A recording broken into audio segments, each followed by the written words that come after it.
अस्सलाम वालेकुम। ओके, सो आज मैं एक स्टोरी सुनाने जा रही हूँ। वो story it's related to me, ठीक है। और मैं कभी पब्लिकली शेयर नहीं करना चाहती थी, but that would help you guys in giving your profs. जो प्रॉफ की टेंशन हो रही है, जो लगता है नहीं आता, नहीं हो सकेगा, मार्क्स नहीं आए, मार्क्स क्यों नहीं आए, बहुत ज़्यादा ना ये भी मैसेजेस आते हैं कि मार्क्स नहीं आ रहे, जितना भी पढ़ लें उतना नहीं परफॉर्म कर पाते, इस तरह। इट्स बेसिकली अबाउट कैसे आपकी जो किस्मत का रिस्क होता है वो आप जो मर्ज़ी कर लो, उसने आप तक पहुंचना ही पहुंचना है। बिल्कुल वो कहते हैं ना, जिस तरह मौत का फरिश्ता इंसान को ढूंढ लेता है जब उसकी मौत का वक्त आया, तो रिस्क भी उसी तरह इंसान को ढूंढ लेता है। That is very much true, ऐसे ही होता है। जो मार्क्स आपकी किस्मत में लिखे हैं वही आपको मिलने हैं। मैं ये नहीं कह रही कि मेहनत करना छोड़ दो, पढ़ना छोड़ दो और ये कहना शुरू कर दो कि मार्क्स तो किस्मत पे डिपेंड करते हैं। अपनी मेहनत भी मैटर करती है, पर काफ़ी हद तक किस्मत भी आपकी मैटर करती है। जो लिखा हुआ है वो मिलना है, वो हर तरह से मिलना है, और जो नहीं मिलना है वो जो मर्ज़ी कर लो उस चीज़ में आपको नहीं मिलना। ओके, सो स्टोरी स्टार्ट होती है मेरी हाउस जॉब वाले टाइम से।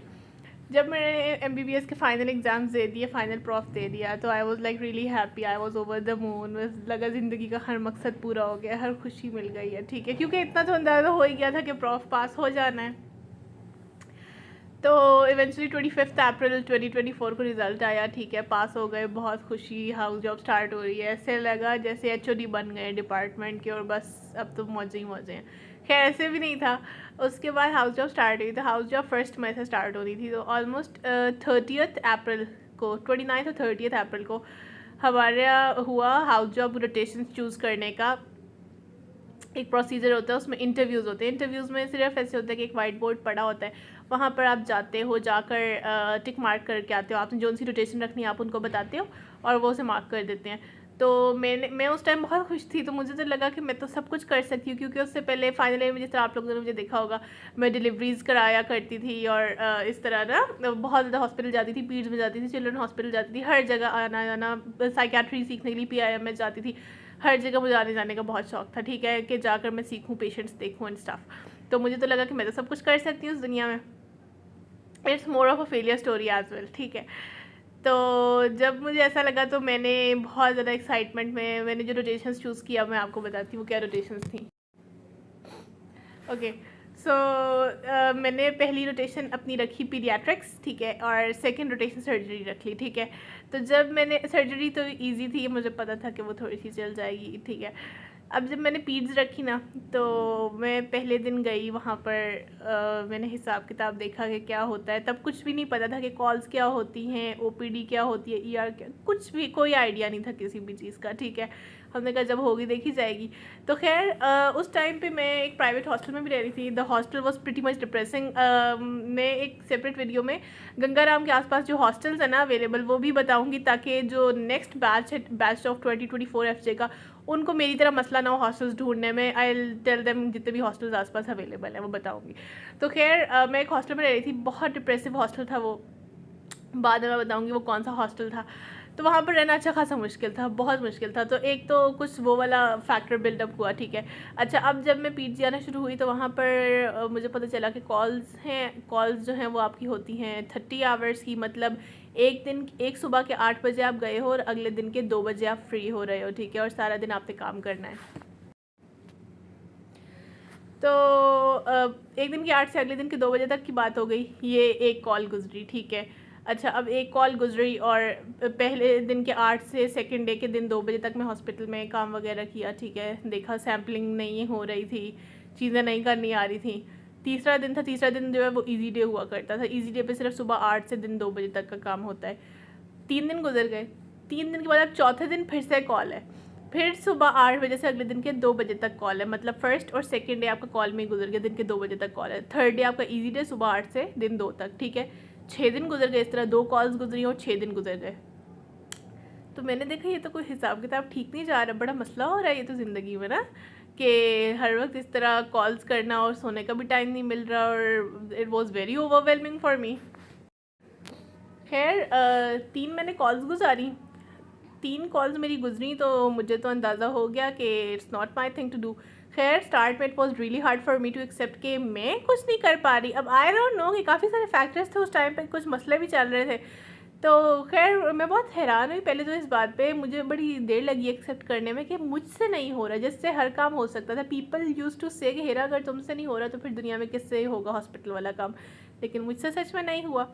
तो मैंने कहा कि ओके फ़ाइन। मुझे ऑलमोस्ट 7th 8 मई को मैंने डिसाइड कर लिया कि मैंने पीडियाट्रिक्स नहीं करनी, ठीक है। अब सोचना था फिर कि करना क्या अगर पीड्स नहीं करनी, तो सोचा मैंने काफ़ी। तो काफ़ी सारे ऑप्शंस मेरे माइंड में आते गए, काफ़ी सारी चीज़ें गुजरती गई। अगर किसी को बाद में हाउस जॉब में मसला हुआ तो मुझसे पूछिएगा, मैं बता दूंगी कि क्या क्या ऑप्शंस थे और क्या क्या किया जा सकता था। अब ऑप्शंस क्या क्या थे मेरे पास, कुछ तो ये थे कि हाउस जॉब छोड़ देती हूँ, ठीक है। तो मैंने सोचना शुरू किया कि मैं हाउस जॉब छोड़ दूँ तो मैं CSS शुरू कर दूँ, ये तो बड़ा मज़ेदार काम हो जाएगा, CSP ऑफिसर बन जाऊँगी एंड थिंग्स लाइक दैट, ठीक है। एक ये वाली ऑप्शन थी। एक थी हाउस जॉब छोड़ के अपने होम टाउन चली जाऊँ और वहाँ से हाउस जॉब कर लूँ, लेकिन वहाँ पर फिर क्या मेरे पास मसले थे कि मुझे अपने इंस्टीट्यूट से हाउस जॉब करने के ना 5 मार्क्स मिलते होते हैं आपको CIP में, मतलब FCPS जब आप करते हो, इंडक्शन लेते हो, स्पेशलाइजेशन करते हो, तो आपको 5 नंबर मिलते हैं उसके, ठीक है। तो एक तो अगर आप अपने इंस्टीट्यूट के से नहीं करें, जिस तरह मैं FJ से हूँ, तो मैं गंगाराम में अगर हाउस जॉब नहीं करती तो मुझे वो वाले 5 नंबर नहीं मिलेंगे, ठीक है, जब मैं CIP इंडक्शन के लिए अप्लाई कर रही हूँ, स्पेशलाइजेशन के लिए अप्लाई कर रही हूँ, ठीक है। 5 नंबर गए और साथ में मेरी हाउस जॉब भी अनपेड होगी। अगर मैं कहीं भी और से करती हूँ ना, अनलेस एंड अनटिल बहुत कोई हैवी किस्म की आपकी सिफारिश हो तो आपको पेड हाउस जॉब मिल सकती है, लेकिन हमारा तो ऐसा सीन नहीं है। मतलब my father is very strict about this सिफारिश थिंग एंड रिश्वत एंड स्टफ लाइक दैट। तो वो भी सीन ऑफ था, तो मतलब अनपेड भी करनी पड़ती और साथ में 5 मार्क्स भी मेरे माइनस हो जाते, ठीक है। अच्छा, करते करते इवेंचुअली डिसाइड ये हुआ कि मैं इस सब में मैं MS के पास भी गई, मैंने काफ़ी कुछ पता वगैरह किया क्या सीन है।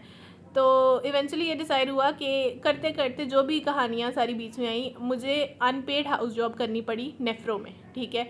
मतलब पीडियाट्रिक्स मैंने छोड़ दी, 10th मई को मैंने छोड़ दी और 10th मई को ही मैंने ज्वाइनिंग दे दी नेफ्रोलॉजी में गंगाराम की, और अनपेड की। ये ऑप्शन आपके पास हमेशा होती है कि आप कोई भी रोटेशन छोड़ के अनपेड कि कहीं और कर सकते हो, क्योंकि अनपेड तो आपको हर जगह मिल जाती है, उसके लिए कोई सीट्स होनी ज़रूरी नहीं है, सीट्स नहीं भी हो तो आपको मिल जाती है। तो मैंने नेफ्रोलॉजी में अनपेड शुरू कर दी हाउस जॉब, ठीक है। अब पीडियाट्रिक्स मैंने छोड़ दी। तो खैर इवेंचुअली ऐसे हुआ कि जब मेरी रोटेशन ख़त्म हो गई, नेफ्रोलॉजी की 3 मंथ्स की रोटेशन मेरी ख़त्म हो गई, ठीक है। That was suppose to my paediatrics rotation basically, but वो मैंने नेफ्रो में कर ली और वो मेरी ख़त्म हो रही थी। अब 3 मंथ्स के बाद सर्जरी की रोटेशन शुरू हो गई। जब सर्जरी की रोटेशन शुरू हुई वो मेरी पेड थी, ठीक है। ये जो लोग कहते हैं ना कि अगर एक अनपेड करें तो बाकी सारी अनपेड हो जाती है, इस तरह से भी नहीं होता है। अगर आपने एक रोटेशन अनपेड कर लिया तो अगर आपकी बाकी ऑफिस ऑर्डर्स पेड के निकले हुए हैं तो आप वहाँ से पेड कर सकते हो, मतलब ये एक मिथ है। ओके, सो जब मेरी सर्जरी की रोटेशन शुरू हुई तो मैं बाय चांस गई क्लर्क के पास, जो एडमिन ऑफिस में क्लर्क्स बैठे होते हैं। मैंने ना उनसे कोई इन्फॉर्मेशन लेनी थी, मैंने उनसे पूछना था कि मेरी सर्जरी की रोटेशन में थोड़ा सा इशू था, तो मैंने उसके बारे में पूछना था कि मेरी सर्जरी की यूनिट यही वाला है ना, सर्जिकल यूनिट जिसमें मैं अभी कर रही हूँ, उनके पास मतलब ऑर्डर्स उसी के मौजूद है ना, बाद में कोई मसला वगैरह तो नहीं होगा। तो उन्होंने मेरी पीडियाट्रिक्स की रोटेशन के चेक मार्क्स, जो कि आपकी सैलरी के चेक मार्क्स होते हैं, उनको टिक किया हुआ था, मतलब कि उन्होंने मेरी पीडियाट्रिक्स की अटेंडेंस लगाई हुई थी। अगर मैं ना जाती ना तो पीडियाट्रिक्स में जो उन्होंने मेरी अटेंडेंस लगाई हुई थी सैलरी के लिए, मेरी सैलरी आ जानी थी, ठीक है। सैलरी जो है वो हमारी होती है 66,725 रुपीज़, ठीक है। तो मैं गई, मैंने उनसे ये वाली सर्जरी वाली कहानी भी अपनी पूछ ली, जो भी मैं पूछने के लिए गई थी। साथ में मैं उनको ये भी बताई कि मैंने तो नेफ्रो में अनपेड हाउस जॉब की है। तो व्हेन दे काउंटर चेक्ड तो उन्होंने मेरी पीड्स की अटेंडेंस लगाई हुई थी।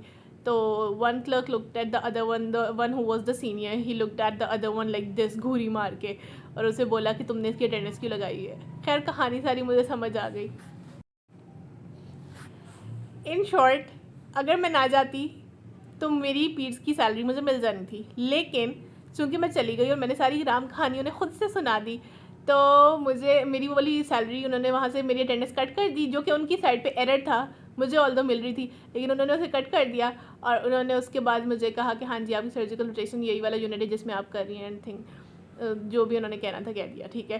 तो खैर बाद में मुझे दुख हुआ थोड़ा कि मुझे नहीं जाना चाहिए था, तो खुद ब खुद मिल जाती और इस तरह। लेकिन बात ये है कि जो आपकी किस्मत में जो लिस्ट लिखा हुआ है, जो मार्क्स लिखे हुए हैं, वो हर तरह से आपको मिलने हैं। जो नहीं लिखा हुआ, आप जो मर्ज़ी कर लो, वो आपके मुंह तक आएगा और मुंह तक आके आपसे दूर चला जाएगा। बिल्कुल ऐसे जैसे मेरी फीड्स वाली सैलरी मेरे मुंह के इतना करीब आकर चली गई। एक और चीज़ है, वो ये है कि मेरी 4th ईयर में मेरा कम्युनिटी मेडिसिन का टेस्ट था, और ज़ाहिर है हम लोग चीटिंग करके टेस्ट देते होते थे। मतलब उस फर्स्ट या सेकेंड ईयर में नहीं करते थे, लेकिन 4th या फाइनल ईयर में तो कर लेते थे। तो मैंने, मेरी दोस्तें थीं और मैंने अपनी एक दोस्त का एग्जैक्ट कॉपी पेस्ट किया, ठीक है। MCQs भी और पेपर भी हम लोगों ने मिला के किया, SEQ पेपर भी, ठीक है। उसने भी वही लिखा, मैंने भी वही लिखा। और जब रिज़ल्ट आया तो मेरा वो वाला CMET का टेस्ट फेल था। मेरे कोई 27 मार्क्स थे उसमें, मेरे ख्याल से 30 पे पास था, कुछ इस तरह करके थे। और उसके 38 39 को इस तरह करके मार्क्स थे, हालांकि पेपर लिटरली एग्जैक्ट सेम था, ठीक है। तो दैट बेसिकली शोज़ कि जो आप टेस्ट आपकी किस्मत में पास होना नहीं लिखा, जो एग्ज़ाम आपकी किस्मत में पास होना नहीं लिखा, और जो रिस्क आपकी किस्मत में नहीं लिखा, वो किसी तरह आपको नहीं मिलेगा। और जो लिखा है ना, वो हर तरीके से आपके पास आ जाएगा।